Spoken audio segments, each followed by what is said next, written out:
Olá, gente, tudo bom com vocês? Eu sou a Cal e eu tô finalmente de volta pro canal para iniciar um quadro novo aqui, que é para falar sobre as minhas séries preferidas, mas não simplesmente falar das minhas séries preferidas no geral. Eu quero fazer quase um dissecando, não sei se seria essa a melhor palavra, mas eu quero falar de cada uma das temporadas, um pouquinho de cada episódio, ou pelo menos dos mais importantes para mim de cada temporada e de dialogar com vocês sobre essas temporadas, sobre o que aconteceu nelas. É bom já deixar avisado que provavelmente vão conter pequenos spoilers. Eu vou tentar evitar spoilers, mas eu torço muito que vocês assistam a série também. Como a partir de agora todo mundo vai ter um pouco de noção de que série eu vou estar falando ou de que temporada, dá pra gente tentar se atualizar para que vocês consigam assistir o vídeo, caso vocês não tenham visto a temporada específica da qual eu vou falar naquele período, ou vocês que já assistiram essa série, já assistiram todas as temporadas, vão poder relembrar com bastante carinho, porque normalmente são séries um pouco mais antigas. Apesar de algumas delas terem se tornado minhas favoritas apenas este ano, que foi quando eu assisti, elas são séries um pouquinho mais antigas, então já tem diversas temporadas, dá pra maratonar tranquilo. A primeira série que eu vou falar com vocês, na verdade, se tornou a minha favorita da vida. Eu tô um pouco em dúvida entre ela e Castle, mas eu acho que ela ainda se encaixa como a minha série favorita da vida. Eu assisti ela a primeira vez, bem tranquilo, de boa e tal, mas aí eu gostei tanto dela que eu pensei, eu vou assistir uma segunda vez. E eu assisti de novo a série. E aí eu tive certeza absoluta que essa série ia ser minha favorita da vida. Porque eu amei demais, demais essa série. Óbvio que ela tem os seus problemas. A última temporada pra mim podia jogar no lixo, porque não serve pra nada, absolutamente nada, só piora a situação. Mas ela tem um crescimento maravilhoso. Enfim, eu vou falar pra vocês qual é a série aqui, não ficar enrolando tanto, né? Temos que chegar à primeira temporada e conversar um pouquinho sobre a primeira temporada. Caso você não tenha assistido, eu recomendo que você vá lá, assista a primeira temporada e depois volte aqui pra dialogar comigo e pode comentar aí embaixo, a gente pode falar pra ver se vocês concordam comigo do que vocês gostaram da primeira temporada, com o que eu gostei. Mas a série é The Good Wife. Eu só assisti essa série esse ano porque foi muito aleatório. Eu acho que eu vi um vídeo do Série Maníacos, em que ele fala vagamente sobre The Good Wife ser uma boa série. E eu não pensava que fosse, pra te falar a verdade. Eu pensava que não se encaixava comigo, que não tinha nada a ver, que eu não era o público da série. Beleza, aí fui lá, assisti o primeiro episódio, bacana. Fui pro segundo episódio, bacana.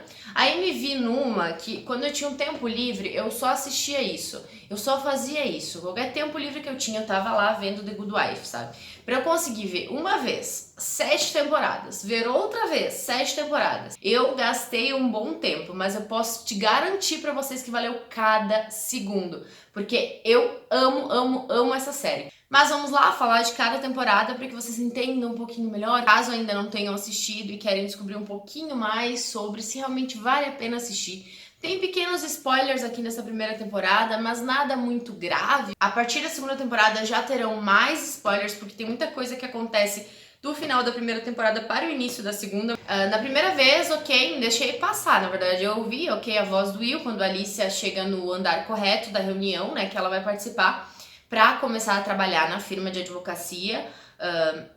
E aí eu deixei passar, ouvi e tal, não foi nada louco. Mas depois que eu assisti a primeira vez e eu vivenciei tudo aquilo, tudo que aconteceu na série, eu voltei para aquela parte, eu ouvi a voz do Will, me deu um aperto no coração e foi nesse momento que eu tive certeza que The Good Wife seria a minha série favorita da vida.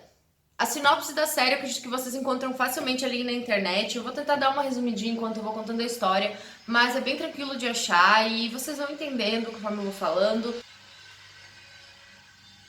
E eu recomendo muito que vocês procurem a sinopse, mas aqui no vídeo a gente vai realmente dialogar sobre o que aconteceu no decorrer dos episódios, tá? Logo no início da temporada já tem uma coisa que eu me encantei muito, que é o cachorrinho da Diane. A Diane, ela é sócia do Will na Lockhart and Gardner. Stern, Lockhart and Gardner. Depois eu falo um pouquinho mais do tal do Stern, mas vamos focar bastante no Will e na Diane, que é o Lockhart and Gardner. Lockhart, é muito difícil pra mim, a minha língua não faz isso, Gardner até que vai, mas Lockhart tá difícil. Mas enfim, eles trabalham nesse escritório de advocacia, e aí a Diane tem um cachorrinho chamado Justice. ou seja, justiça.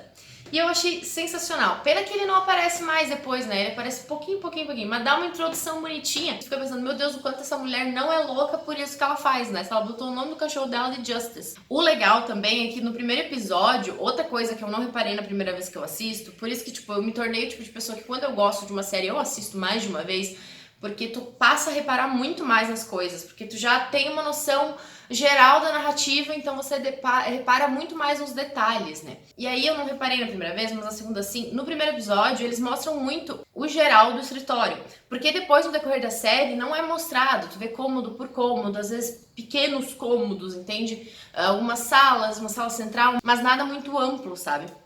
Então eu acho que esse primeiro episódio dá uma introduzida muito legal na área, porque a Alicia, ela chega no escritório, ela erra o andar, e aí ela chega meio atrasada na reunião, porque era no outro andar, e ela vai começar a trabalhar nesse escritório, mas claramente numa função muito inferior, mesmo ela sendo mais velha, mas como ela parou há muitos anos de trabalhar com direito para cuidar dos filhos e cuidar da carreira do marido, no caso ela se preocupou mais com a carreira do marido do que com a própria e também com a criação dos filhos, então ela acabou abandonando e aí agora ela está voltando porque o marido dela está preso.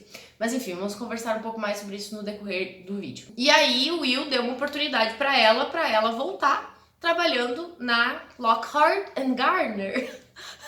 Eu ainda vou, no final desses vídeos eu ainda vou estar craque falar Lockhart and Gardner. Ó, já falei errado Gardner agora. Não dá, cara, não dá. E aí, nesse contexto também, a gente conhece o coleguinha da Alicia, outra pessoa que vai entrar na mesma função que ela e também para disputar automaticamente as mesmas vagas que ela quando escolherem um deles, de todos os que estão lá, para se tornarem efetivo, né? Para se tornarem advogados efetivos na empresa. A intenção deles não é manter todo mundo, entendeu? É meio que um teste mesmo. Vai lá, você trabalha, vamos ver como é que tu vai render e aí vamos escolher qual a gente prefere, sabe? E agora a gente vai falar do outro mocinho, da pessoa que vai concorrer com a Alicia, que é o Carrie, que tá lá, né, na mesma função que ela. E é muito interessante porque no primeiro episódio ele é muito provocador. E aí a gente vai pra parte do júri, né, pra parte do caso em específico. E eu achei muito propício o primeiro júri, né, do primeiro episódio ser sobre uma mulher que é acusada de matar o marido. Porque no meu ponto de vista, a Alicia pensou claramente, muitas vezes, mesmo que lá no fundinho, assim, ó, talvez não com tanta vontade, assim, não com aquele sentimento de ação, né, de que vá fazer, mas que ela deve ter cogitado um pouquinho só, dar cabo do marido dela depois de tudo que ela passou. Olha, eu garanto que ela cogitou, vagamente, lá no interior, mas já pensou nisso sim. Falando sobre, eu vou trazer um pouquinho do que o marido dela fez, né? Tô aqui falando com o marido dela que ela pensou em matar o marido, mas eu não disse por que ela pensou em matar ele. Enfim, o marido dela, ele era promotor público, né? Então, nesse período que ele passou lá, ele teve várias acusações de corrupção, mas o que mais chamou a atenção da mídia foi os casos de traição dele, porque ele tinha uma prostituta e aí saíram diversos vídeos, né, vazaram diversos vídeos com ela e tal, e também dele sendo corrupto. Né? Eu tô botando aspas porque tem muito pra render ainda e aí vocês vão entender a possibilidade ou não de ele realmente ser corrupto. As traições não tem como negar, tá lá o vídeo e foi isso aí mesmo. E ela passou uma vergonha danada, assim. Tem umas cenas muito, muito interessantes, assim, que mesmo, apesar de tudo, ela tá lá do lado dele, sabe? Mas vocês têm que assistir, porque eu adoro muito. E aí ele tá preso, né? Tentam investigar se ele foi realmente corrupto. Na verdade, eles tentam mais provar realmente que ele foi corrupto, sabe? Em certos momentos você até pensa que tá me saindo muito um plano armado pra realmente ferrar com ele, sabe? E aí ela começa a trabalhar na Lockhart and Gardner e ela junta isso com a criação dos filhos. Ela tem 2 filhos, uma menina e um menino. E o marido preso e tudo mais. E a menina dela é insuportável. Acho que eu passei a gostar dessa menina na 6ª ou na 7ª temporada só. Porque ela é insuportável. O menino também é um pé no saco, mas aquela menina, sei lá. Não sei como pode que aquele... Nossa, são muito chatos. Mas a menina é, tipo, muito insuportável. Ela vai melhorando com o tempo, né? Como eu disse, passei a gostar bastante dela. Acho que, curiosamente, acho que a melhor parte, ou uma das poucas partes boas da 7ª temporada é que ela evolui bastante. A menina se torna muito mais inteligente, muito mais esperta, menos reclamona, porque ela reclama demais na primeira temporada. E aí, nesse mesmo contexto, temos a mãe do Peter, que é o marido da Alicia. Que ela vai lá pra ajudar a Alicia, né? Primeiramente você pensa, ela é uma pessoa mais velha, então ela tem algumas questões da própria idade, um pouco metida, né? Quer mandar em tudo, quer decidir como são as coisas. Então você pensa que né, é normal algumas questões das pessoas mais velhas terem determinados costumes. Mas aí, eu não posso contar muito agora, porque vocês têm que sentir o ódio dela junto comigo. Ela piora muito durante as temporadas. Essa personagem foi uma das personagens que me deu raiva durante a série, sabe? Tipo, eu tinha raiva. Eu assisti os episódios, eu vi aquela personagem fazendo alguma coisa, eu ficava com muita raiva. Outro episódio que eu gostaria muito de destacar aqui, que é o episódio 6, que é o episódio sobre racismo, onde uma mulher, ela confunde dois homens negros. Como tá impregnado na gente ações racistas, ela não viu a diferença entre duas pessoas negras. Pra ela, elas simplesmente são iguais, porque são negras. E mesmo que tenha sido intencionalmente ou não, é um tema muito importante de ser tratado. E também, nesse mesmo episódio, a gente vê como a polícia ela pode direcionar você a apontar para determinada pessoa, a acusar aquela pessoa. Eu nunca fui a favor da competição entre o Carrie e a Alicia. Desde o primeiro episódio, eu não gostaria que eles competissem, sabe? Cauana, ser humaninho, eu não curto competição. Não, na minha vida mesmo, então menos ainda quando eu tô assistindo algo. Porque eu sinto que os dois são boas pessoas, sabe? E, tipo, duas pessoas boas competindo. E aí tem um episódio muito bonitinho, que eles estão trabalhando juntos pra um recurso. E é muito fofo.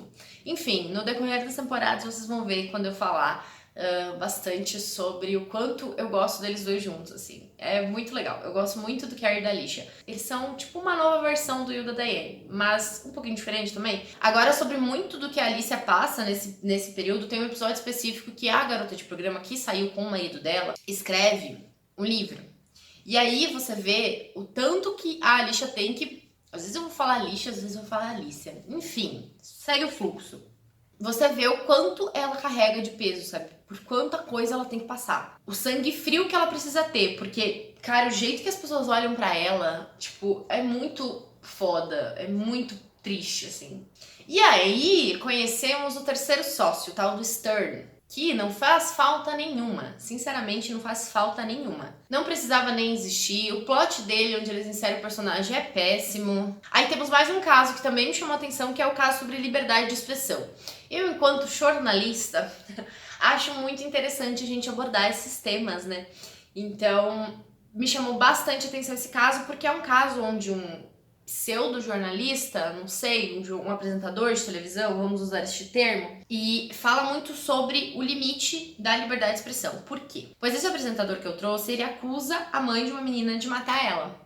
Tipo, a própria mãe, ele acusa a própria mãe de matar a filha, porque a filha dela sumiu e ele acha que fazer sensacionalismo e acusar a mãe de ter feito isso, show de bola. Bacana. Baseado em nada, tá? Ele tem, durante o decorrer do episódio, vê que algumas pessoas mandaram uns e-mails pra ele afirmando que tal e tal coisa indicava que a mulher tinha feito isso, mas claramente quem tem boca fala, né? E depois a gente descobre que esses e-mails eram praticamente forjados, as pessoas só faziam isso pra chegar até ele, porque ele é uma celebridade e tudo mais, e queriam ter um certo contato com ele, então serviam de fonte. Mas fontes não verdadeiras, porque aquelas informações que essas pessoas passavam pra ele eram inverídicas, daí ele pegava isso, aí, sabe, se aproveitava disso, dá pra se dizer que era uma bela de uma fake news, sabe? Era uma notícia vaga, assim, no ar, que alguém soltou e trabalhava nisso e aumentava 20 vezes aquilo e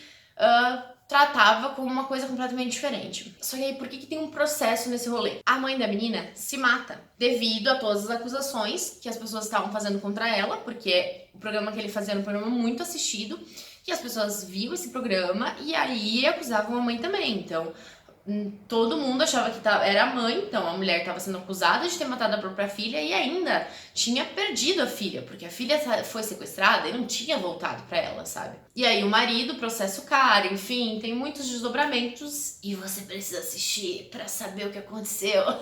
Outro ponto muito legal da temporada é que nessa temporada a gente vê a inserção de vários dos personagens mais importantes da série.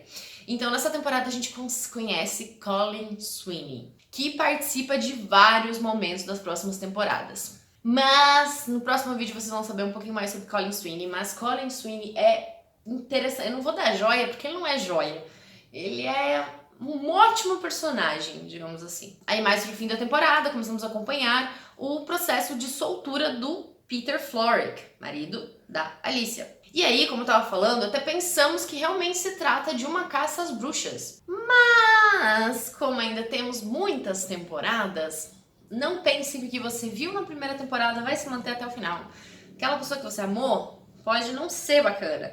Ou aquela pessoa que você odiou pode te mostrar coisas muito interessantes. Enfim. E também conhecemos provavelmente o melhor personagem de toda a série, Eli Gold. Resumidamente, eu acredito que a primeira temporada é a base da série. É a que direciona, principalmente em relação aos clientes. Como eu disse, muitos clientes que aparecem na primeira temporada vão seguir com a gente no decorrer da série. E eu gostaria de finalizar esse vídeo retirando o que eu disse. Não retirando, mas fazendo um adendo ao que eu disse. Eu falei que o Eli Gold é o melhor personagem desta série. Mas depois que você conhece a juíza, que obriga, ou melhor, ela em parte ela obriga, né, os advogados a falarem in my opinion, ou melhor, em minha opinião, você percebe que esta mulher claramente é a melhor personagem dessa série, porque ela é sensacional. E aí eu fico com essa coisa na cabeça quando eu escuto em qualquer coisa, gente, sério, de tanto que essa mulher pede para as pessoas falarem isso. E o quanto é legal essa parte, sabe? Tudo quando ela aparece e essa história em torno do in my opinion, que eu escuto isso em outro filme, em outra série, em qualquer coisa, numa música, eu fico, ai meu Deus. Sabe, eu tenho palpitações quando eu escuto alguém falando in my opinion, porque eu lembro dessa mulher. O rosto que ela faz, a expressão, o jeito que as pessoas reagem quando eles estão frente a ela e eles ficam tipo, como? Tipo, é muito sensacional. Quando vocês verem essa temporada, voltem aqui, me chamem no meu Instagram. Por favor, vamos conversar sobre essa juíza e sobre In My Opinion. E dizer se isso daí também afetou você. Claro que no decorrer das temporadas acontece muito mais e se torna mais interessante ainda o desenrolar de todos esses julgamentos em que ela faz parte. Mas já começa ali e já é fascinante. Claro que, né? Na minha opinião.